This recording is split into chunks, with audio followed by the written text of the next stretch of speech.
Good morning, winners. Welcome to Terry's Tips.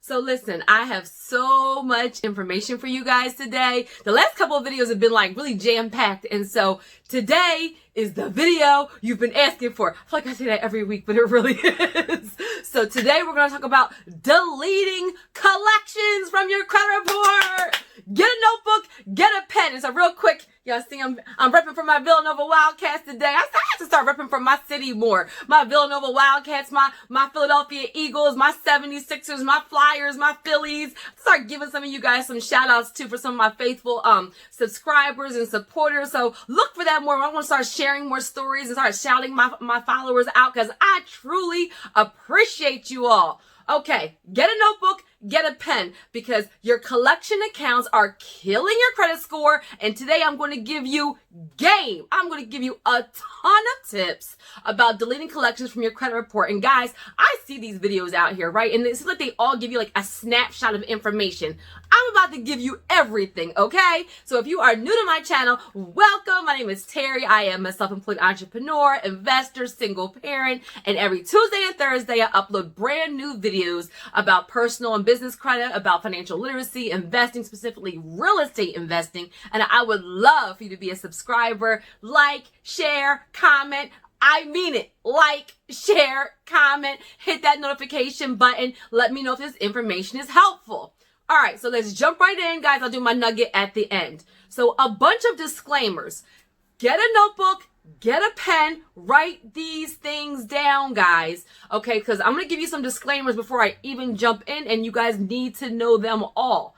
Number one disclaimer, there is no 100% guarantee that a valid, keyword valid, negative debt can be removed from your report. I'm starting right there, guys, because sometimes you guys have a $500 collection and you've paid a credit repair place $100 a month for a year to try and get it deleted and it's still not removed. Now, what's wrong with that picture? A $500 collection. You paid somebody $100 a month for 12 months. That's $1,200. Guys, we have to be smarter about this. Disclaimer, you can do this on your own, okay? You don't need to pay these credit repair places. And guys, guess what? I'm a credit consultant. I have personal and business credit clients. So why would I say that? Honestly, because in good business ethics, I tell you guys, it's work. It's just tedious and it's just a process, but you can do it on your own. You hire a legitimate credit repair place that will give you an actual plan and get you to your goal. If you really just don't have the time, you really don't feel comfortable doing it, and you're okay with knowing that you're paying extra fees. But I personally, when I talk to you guys on the strategy calls, I tell you, save that money for your down payment. Save that money for your settlement. Save that money to transition into business credit, which is where it's a bigger investment, but that's where your money is better served long term. So just know, number one, there's no 100% guarantee that a valid negative debt can be removed. And number two, you can do this on your own. The next disclaimer is that, guys, you really want to have everything on your credit report to be deleted or at least a zero balance. Deleted or at least a zero balance. That is your goal. Okay. Another disclaimer. You are not going to get a bunch of points by paying collections. Now, you will sometimes get a larger amount of points by getting it deleted. Let's say you get between 40 to 60. I've seen a high amount depending on how many you get deleted from your credit report. And you may get a good like 10, 20, 30 by paying them. However, you don't want to ignore them. And the reason why I'm saying that is because what is my channel heavily about? Real estate investing, legacy, financial literacy, right? And so this is where people will say, don't pay a collection, never pay it. Okay, but if you're going for a mortgage, if you're trying to get a business loan, if you're trying to do a cash out refinance, if you're one of my investors, then when you go to underwriting, there's something called underwriting, okay? The underwriter doesn't want to give you a $300,000 loan when they say you didn't pay, when they see that you didn't pay Verizon $500 or you didn't pay Capital One $1,000. So sometimes you do need to pay or settle a collection because of what it is you're trying to do. Do you always need to pay collections for a car, For a personal loan, for a credit card, probably not. But my channel is about the bigger money. So for your business loans, for your commercial loans, for your jumbo loans, for your bridge loans, for your refinances, for your first time home buyer products. Yes, a lot of times they want to see items either deleted or a zero balance. Okay, guys? And let's jump right in. So there's a bunch of ways to handle it. And I do also want to say as a disclaimer, have realistic expectations. If you have 10 collections, you may not get all 10 deleted. Is it reasonable to think maybe somewhere between 3 and 6 can be deleted? Absolutely. This is where we use strategy. Start with trying to get them deleted first, and then what does not get deleted, start by then making settlements or paying them in full. And I'll explain that as I go through the process, okay? But if you have 10 collections and you get 5 deleted and 5 are still on your credit report, then we may make settlements or negotiate deletions for those 5 remaining. Now, nowhere, disclaimer, you guys know my channel is about doing things the right way so things don't come back and kind of haunt you later on, right? Because people can escalate things to judgments, to liens, and you thought you got away with it, and now that $500 debt is $1,500 because you ignored it and it was a valid debt and they filed a judgment. So guys, I tell you about doing things the right way. Just because you get something deleted, it does not mean you don't owe it. Disclaimer, okay? It just means that it's no longer on your credit report. And that's what we're doing. We're doing strategy. You can maybe go back and handle items that are about negative debts later on. Look, that is between you and your credit and your creditors. But just know that just getting it deleted doesn't mean you don't owe it. They can still call you. They can still email you. They can still write you letters, especially if you just got it deleted through a loophole, right? But they can no longer report it. There's reporting laws and there's debt collection laws, okay? So, number 1, okay, we're going to talk about how to get items deleted from your credit report, collections specifically. So, number 1, you actually want to know how did they get the collection. There's a little bit of a difference, right? So, sometimes the collection account is assigned by the original creditor. So, maybe you owe Discover some money, and then in that contract that you sign with Discover, they have the right to use a third-party collection agency or to assign it to somebody if it goes into default. And maybe that this is the actual valid collection agency that has been assigned by your original creditor. Or sometimes collection agencies buy the debt, okay? This is where it's pennies on the dollar. This is where, it may be $1,000 collection, okay? And they actually paid $100 for the collection. And that means when they come to try to aggressively collect from you, put it on your credit report, almost anything they make over $100 is a profit, right? They make $500. If you pay them $500 and they paid $100 for the debt, you owed $1,000. Well, then this is where, they made a $400 profit. A lot of times if there is a collection agency who has brought the debt, right? So they have a little small amount out of pocket and almost anything they collect over that is a profit, they might be more likely to actually work with you because they're still making a profit, okay? So just know that that's where the debt validation process comes in. And that's my next tip, is finding out how they got the debt. Was it assigned or did they buy it? Because that's part of your negotiating power, guys. So actually, let me go back one step. When you get those letters in the mail, stop ignoring them. That's your first line of defense. You get a letter in the mail. Okay, we'll go back to Discover. We'll go to Verizon, and you owe them money. You owe them money. And then they send you like a little piece of hair. Look, y'all know I'm real during these videos, okay? So anyway, so you get a letter in the mail from the collection agency. Stop ignoring them. Stop ignoring them. There will be language in the letter that says, if you don't feel this is a valid debt, then respond to us within 30 days. Guys, that's your very first line of defense. Respond, because a lot of times you can be proactive before it even hits your credit report. Listen, I had Progressive do that to me, guys. Just because I'm the credit lady don't mean these people don't come for me, and sometimes there's mistakes. Because I had 2 policies and they had given me quotes, right? This is like a legitimate situation. And so I had gone with the one policy and I hadn't gotten the other policy, right? Well, they apparently had both policies active. When I had gotten one and this other one, I was like, no, I don't want that policy. So I had homeowners and I had vehicles and different things were going on. I had condos and stuff. And so I said, I want this policy, not this one. Well, by mistake, they made them both active. Their mistake. It was a phone call. I had it documented. So I got like a bill and I was like, no, like this is not valid, right? So I got a collection agency to reach out to me. I was like, what are y'all talking about? I have Progressive right now. I pay them every single month. I responded to the letter. They were like, well, no, we got the day. I was like, no, not today. Like, y'all don't know who y'all talking to. And any rate, they were trying to put this item on my credit report, but because I responded to the letter before in advance, it never hit my credit report. Guys, respond to them. Even if it's a valid negative debt. Look, read in between the lines. Buy yourself some time to figure out what's going on. Respond to that letter and let them know you disagree with the debt. All right, so let's fast forward. Let's say you ignored the letter and now it's actually on your credit report. There's multiple ways you can handle this, guys. And just know that all collection situations are not the same. So how this unfolds is going to be very different depending on the creditor, depending on the credit bureau, depending on the collection agency, depending on the amount of the debt. Write that down. There's different variables. So how this unfolds and how you handle it is going to vary. That's why I always tell you guys, get a specific strategic plan.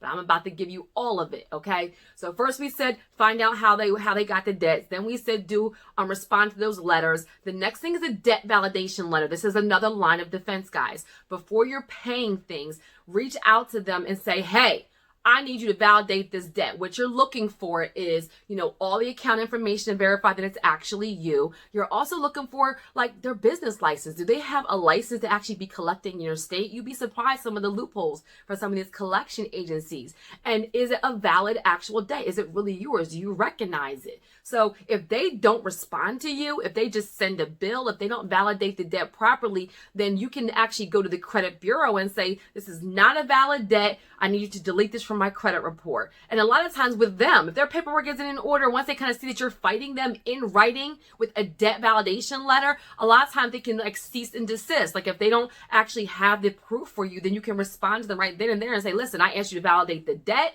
This is not actual proof. You need to stop collecting from me and delete this from my credit report. Debt validation letter, okay?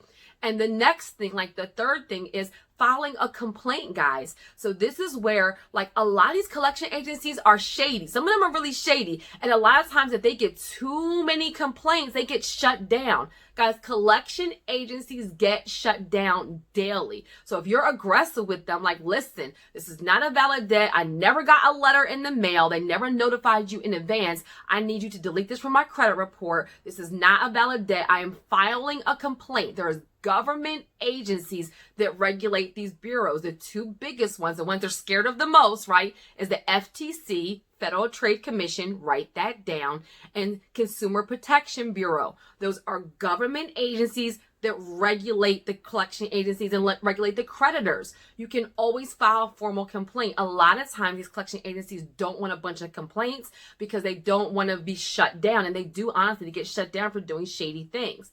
Now, guys, if it's a valid negative debt and they've proven that it's valid and everything is valid and, they've responded to everything, then sometimes you guys know, like, you have to bite the bullet, right? If you have 10 debts and let's say you got 6 deleted, you're left with 4, like, you did good.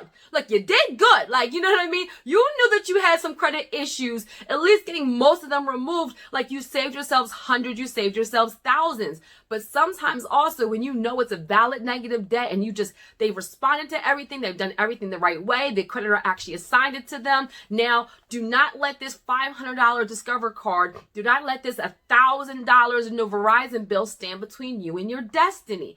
I mean it, guys. So if you're going through something like underwriting for a mortgage, this is where then you can do a pay for deletion, a settlement, okay? So first, another tip in this area is some collection agencies, Portfolio Recovery is an example. They actually have a policy that if you settle it, they'll delete it.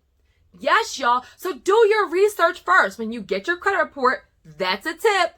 Get your credit report from all 3 bureaus and you see it's on the credit bureaus. You will see the name, the address, the phone number for the collection agency reporting it. That's critical. You're only sending debt validation letters to the creditor reporting the information, and you're only doing your research and negotiating and paying, if you have to, the actual collection agency reporting the information. That means if Midland Financial's on your dining room table, but portfolio recovery is the one actually reporting it to the credit bureaus, then portfolio recovery is the one that you're actually working with.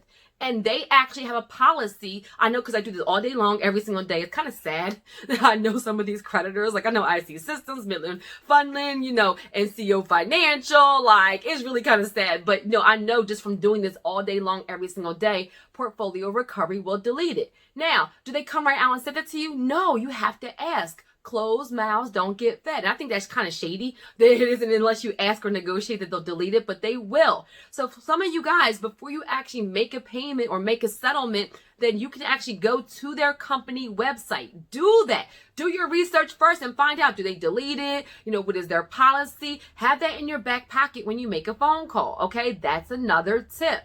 Another tip is do not ever, when Terri, ever make a payment arrangement with a collection agency. It's always your goal to do a one-time lump sum settlement. You do not get a bunch of points by paying a collection. You're not even going to get positive payment history. Once something is a collection, remember this. Once something is a collection on your credit report, it's either an unpaid collection or a paid collection. Unpaid or paid. So if you don't have the money to settlement, don't even pick up the phone. Don't even reach out to them in writing. If it's $1,000 collection, save up maybe like $700, $800. And this means you went through responding, they validated the debt, you've spoken to the original creditor, you know that this item is just not budging and you need it to be settled or a zero balance before you can move forward with your goal. Then at this point, if you don't have the money, don't make the phone call yet. Like literally half of your negotiating power is having the money in the bank the day that you make the phone call. In general, another tip, guys, usually we can get between 40 and 60% knocked off, right? Because we just said, what do you say in the beginning? Either whether it was assigned to them or whether it's actually where they bought the debt, either way, they're getting some profit, right? And so usually you're not going to pay the whole thing in full, like 98% of the time. If it's $1,000 collection, we'll go back to that, then you might be able to get it settled, right? Report it as a zero balance on your credit report for like $300, $400, $500. Sometimes maybe $700, $800, depending on the creditor, depending on how old it is, depending on how well you're negotiating, right? But usually between 40 and 60% can get knocked off. Have that money in the bank the day that you make the phone call, okay? Got it good? Another tip, always get it in writing. If the company agrees to a deletion, get it in writing. When you pay it in full, get it in writing. If you pay a settlement, get it in writing. Get the name and the number of the person you spoke with and say, hey, if I don't get this in the mail, can I call you back? If it didn't happen, like it literally, it did not, look, I'm getting tongue tied. It did not happen if you don't get it in writing. So they said they're going to delete something, you need it in writing, because if they don't actually delete it, then you actually can send a copy of that letter to the credit bureau and get it deleted, okay? Another thing is when you're negotiating the payment, you can say, listen, you can't pay a debt and then 3 months later go back and try to negotiate a deletion. Negotiate a deletion when you're making the payment. And guys, stop being ignorant and rude to these people. Y'all like, you gonna put this in my credit report and I can't get my house and I'm gonna, what makes you think they're gonna work with you when you're talking to them like that? What they say, like you get more bees with honey than vinegar or flies or whatever this saying is, I forget it, but y'all know what I'm trying to say. Be nice. The way that you actually handle the phone call, say, listen, I have this debt. I went through a hardship. A lot of you guys legitimately have. You've been impacted by COVID-19. You're a single parent. You went through a divorce. You got laid off. Say that. Say, listen, I have this debt for $1,000. I don't have the full amount. I've been impacted by COVID-19. I'm a single parent. Will you please work with me? Well, how much do you have? I have $300 right now. Will you accept it? Well, no, man, we can accept $300, but we can accept $400. Great. Now, when I pay this $400, can you, as a courtesy, delete this from my credit report?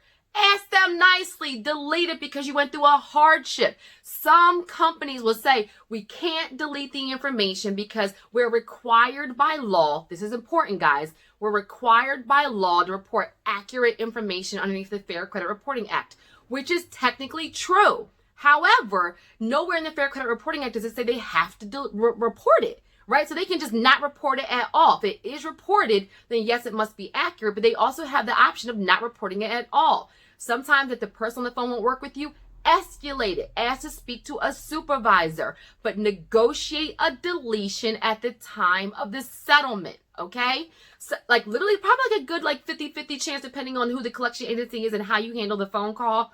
And then the next tip, and one of the last tips, is that even after you pay it, so let's say you make a settlement, it's going to be reported as a zero balance, you get a letter. Literally the day after you pay it, I tell people this, dispute it with the credit bureaus. No matter what, like in the course of this whole thing, you're always disputing it with the credit bureaus as well. You're putting the burden of proof on them in writing. I don't care what these videos say about doing it over the phone, about doing it online. Dispute it with the credit bureau in writing. You will get a better result. Yes. So for all y'all in the comments, some people are like, well, I did it online and it got deleted.